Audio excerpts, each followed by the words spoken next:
Hi everyone, तो आज हम देखेंगे कि पाई बराबर 3.14159 ही क्यों होता है। क्या है इसका रहस्य, आखिर क्यों पाई का हम यूज हर फॉर्मूले में करते हैं। तो आज इसी के बारे में जानेंगे कि पाई आखिर में क्या क्या काम कर सकता है, इसका क्या क्या रहस्य है, इसके पीछे क्या कहानी है। हर एक टॉपिक के बारे में डिटेल से जानेंगे। तो आगे बढ़ते हैं। चलिए, तो आज हम देखेंगे कि पाई का रहस्य क्या है, इसका तथ्य क्या है, फैक्ट क्या है। सारी चीज पे हम चर्चा करेंगे। क्या क्या क्या पढ़ेंगे कि आखिर क्यों पाई का वैल्यू सुपर कंप्यूटर नहीं निकाल पाया। हम यहाँ पर देखेंगे कि क्यों पाई का एग्जैक्ट वैल्यू, जो ओरिजिनल वैल्यू है, उसको सुपर कंप्यूटर क्यों नहीं निकाल पाया। और सारे मैथमेटिशियन जो है पूरे जिंदगी पाई का वैल्यू निकालते निकालते मर गए, फिर भी इसका एग्जैक्ट वैल्यू क्यों नहीं निकाल पाए। और पाई डे कब मनाया जाता है और क्यों मनाया जाता है, इसके पीछे क्या कारण है। और साथ ही देखेंगे कि पाई का अल्बर्ट आइंस्टीन और स्टीफन हॉकिंस के साथ क्या रिलेशन है। पाई का अल्बर्ट आइंस्टीन और स्टीफन हॉकिंस के बीच क्या संबंध है, उनसे क्या पाई रिलेट करता है। तो इसके बारे में जानेंगे। तो सीधे हम आगे बढ़ते हैं। कहने का मतलब ऑल ओवर देखा जाए तो पाई पाई क्या है, क्यों है, कैसे है, इसका यूज क्या करेंगे, इसका हिस्ट्री क्या है और इसके फॉर्मूले में क्या क्या यूज है, ये सभी के बारे में हमें देखना है। तो सबसे पहले हम बात कर लेते हैं पाई। तो पाई एक क्या है, ग्रीक अल्फाबेट का 16वां लेटर है। जैसे हम ABCD पढ़ते हैं तो उसमें 16वां लेटर जो हमारा P होता है, उसी तरह से ग्रीक अल्फाबेट का जो 16वां लेटर है वो हमारा क्या है, पाई है। ये हमारा क्या है, पाई है। इसे पाई से डिनोट करते हैं, जो क्या है कि हमारे ग्रीक अल्फाबेट का ये 16वां लेटर है। आगे बढ़ते हैं। चलिए, तो अब हम देखेंगे कि पाई का यूज क्यों किए, पाई का यूज का आवश्यकता हमें क्यों पड़े। तो सबसे पहले हम चले आते हैं 3500 BC में, मतलब आज से 3500 BC पहले की बात करते हैं कि जब हम कोई भी सामान को एक जगह से दूसरे जगह पर हम ले जाने का यूज किए थे, तो उस समय हम यूज किए थे व्हील का, चक्के का। तो उस समय जो हम चक्के का प्रयोग किए थे तो वो पूरी तरह से गोल नहीं था। ये क्या था, उस समय जब हम चक्के का निर्माण किए, कुल्हाड़ी से काट कर पेड़ों को जब हम चक्का बनाया, तो वो जो व्हील था, चक्का था, वो पूरा 100% एकदम 100% क्या था, गोल नहीं था। जिसके कारण क्या होता था कि हम किसी भी वस्तु को एक स्थान से दूसरे स्थान ले जाते थे, तो चक्का गोल ना होने के कारण वो क्या होता था कि ऊपर नीचे होने की वजह से वो सामान क्या होता था, नीचे गिर जाता था। कहने का अर्थात ये है कि अगर चक्का पूरी तरह से गोल ना हो तो वो आसानी से नहीं चलेगा, वो उबड़ खाबड़ की तरह से रिएक्ट करेगा, जिसके कारण से उसमें जो कुछ वस्तु रखे हैं वो क्या हो जाएंगे, गिर जाएंगे, या चक्का वो अच्छे से आगे नहीं बढ़ेगा। तो हमारा जो सबसे इम्पोर्टेंट काम था वो कि चक्का को गोल करना है ना, चक्का को क्या करना, गोल करना। या चक्का का साइज छोटा ही क्यों ना हो या बहुत बड़ा ही क्यों ना हो, वो किसी भी साइज का हो, छोटा हो या बड़ा हो या बहुत बड़ा हो, लेकिन वो क्या होना चाहिए, हमेशा गोल होना चाहिए। तो हमारे सामने ये समस्या आया, और जब भी कभी भी किसी चीज का समस्या आता है तभी हम उसका सॉल्यूशन कर पाते हैं। तो आगे हम देखेंगे कि इसे कैसे निर्माण किए हम पाई का। तो अब हम आते हैं, अब हम देखेंगे कि एक्यूरेट व्हील बनाने के लिए हम क्या कर सकते हैं। एक्यूरेट मतलब पूरी तरह से गोल व्हील बनाने के लिए क्या कर सकते हैं। तो जब हम कोई वृत्त लेंगे, वृत्त या फिर हम गोला लेंगे, तो उसका जो अंदर का डायमीटर है, अंदर का डायमीटर बोले तो जो व्यास है उसकी, और सरकमफ्रेंस मतलब परिधि, और ये परिधि का जब अनुपात लेंगे, मतलब परिधि और डायमीटर का जो हम अनुपात लेंगे, वो हमेशा सदैव एक अचर मान आता है। क्या आएगा, वो हमेशा एक अचर मान आता है, और उसी अचर मान को हम पाई से सूचित कर देते हैं। किससे सूचित करते हैं, पाई से।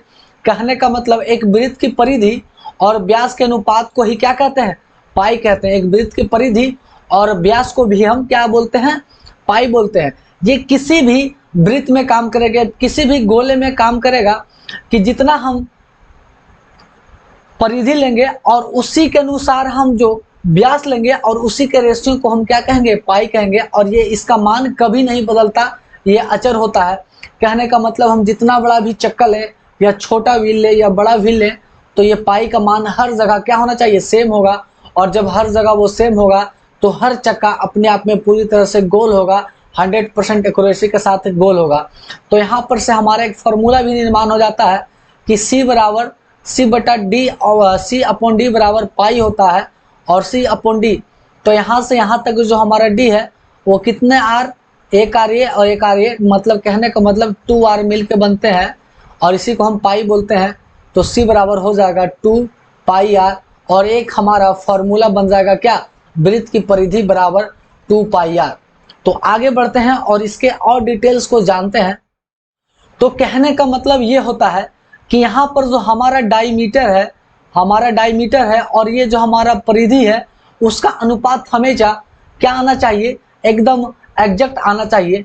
तो ये कब हुआ कि जब हम डायमीटर को 7 सेंटीमीटर लिए, कितना लिए, 60 सेंटीमीटर लिए, तो हमारा जो परिधि बन के आया वो 22 सेंटीमीटर का बन के आया। कहने का मतलब C/D बराबर हमारा होता है पाई, और जहां हमारा परिधि अगर हम 22 लिए तो, और D का मान हमारा मतलब व्यास हम जब 7 लिए, तो ये हमेशा क्या आ जाता है, पाई, और ये मान हमेशा कभी नहीं बदलता है। तो कहने का मतलब कि पाई का जो मान हमारा आ गया वो आ गया 22/7, और 22/7 जो हमारा पाई है, ये जो पाई है हमारा 22/7, तो पाई एक ऐसा संख्या है, ये non terminating and repeating number है, ना तो ये कभी रिपीट करता है और ना तो ये कभी समाप्त होता है।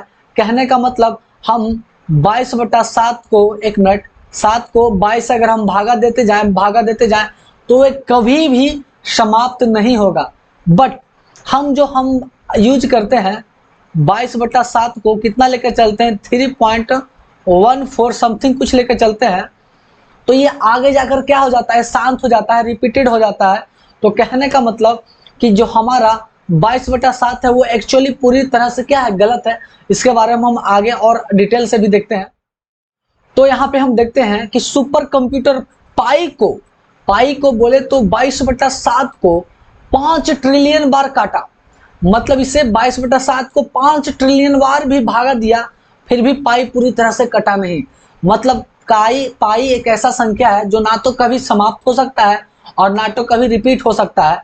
लेकिन पाई का जो हम मान कभी 22/7 लेकर चलते हैं तो वो उसका मान आता है 3.142857, फिर यहाँ से रिपीट हो जाता है 142857, और फिर यहाँ से रिपीट हो जाता है। तो कैसा हो गया, रिपीटेशन वाला। तो ये कहने का मतलब इस तरह से ये गलत है। लेकिन जब हम 8, 9, 10, 11, 12 या कहीं भी हम मैथ पढ़ते हैं तो वहाँ पे जो हमारे टीचर है वो पाई का मान एग्जैक्ट 22/7 या 3.14 यही लेने को हमको कहते हैं। लेकिन ये क्या है, पूरी तरह से गलत है। तब जब हम सुपर कंप्यूटर से इसे 5 ट्रिलियन बार काटते हैं तो ये 3.14159 पॉइंट करके ये आगे तक आते रहता है और कभी खत्म ही नहीं होता है। बहुत सारे वैज्ञानिक इसे सॉल्व करते करते अपना पूरा जीवन को खत्म कर चुके हैं, फिर भी इसे पूरी तरह से सॉल्व नहीं कर पाए, ना ही अभी तक कोई कंप्यूटर इसको अंत तक, इसका अंत लास्ट पद तक जा पाया, क्योंकि ये नन रिपीटेशन वाला, ये कभी रिपीट हो नहीं सकता और ना ही कभी खत्म हो सकता है। तो हम ऐसा क्या करते हैं कि पाई का मान हम इतना लेकर काम चलाते हैं। अब यहाँ देखेंगे कि पाई का यूज कहाँ कहाँ होगा।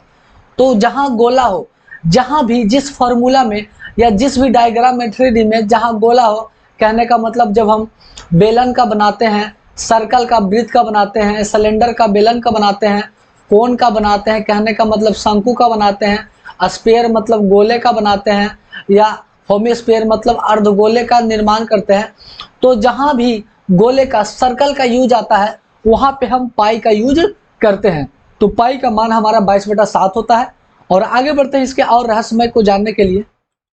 तो आगे हम देखते हैं कि पाई डे कब मनाया जाता है। तो पाई डे एक्चुअली 3 मार्च को मनाया जाता है, 3 मार्च और वो 14 तारीख को।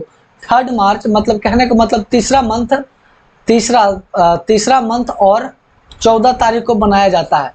तो यहाँ जो देखिए पाई का जो वैल्यू निकल के आया 3.14159, तो ये जो हमारा पहले वाला 3 दर्शाता है वो मंथ को दर्शाता है।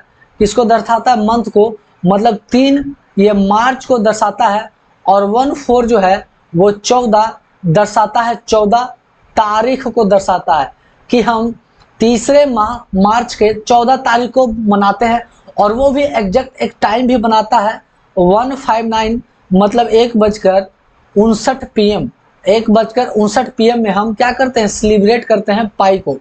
और साथ ही साथ पाई का हमारे अल्बर्ट आइंस्टीन और स्टीफन हॉकिंस के साथ क्या रिलेशन है, तो देखिए पाई का जो वैल्यू आता है 3.14159, तो ये 3.14 का जो मान हो गया ये दिखाता है कि ये मार्च हो गया और 14 तारीख, तो उसी दिन अल्बर्ट आइंस्टीन का जन्म हुआ था।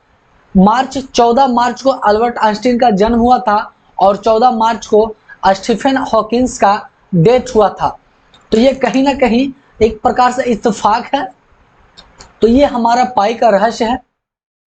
तो इसी प्रकार का मैथ में हर एक छोटे छोटे पॉइंट के बारे में डिटेल से जानने के लिए अगर आप इस चैनल पर नए हैं तो जल्द से जल्द इस चैनल को सब्सक्राइब करें और इस वीडियो को लोगों के साथ शेयर करें। फिर मिलते हैं नेक्स्ट वीडियो में कुछ नए और अलग जानकारी के साथ।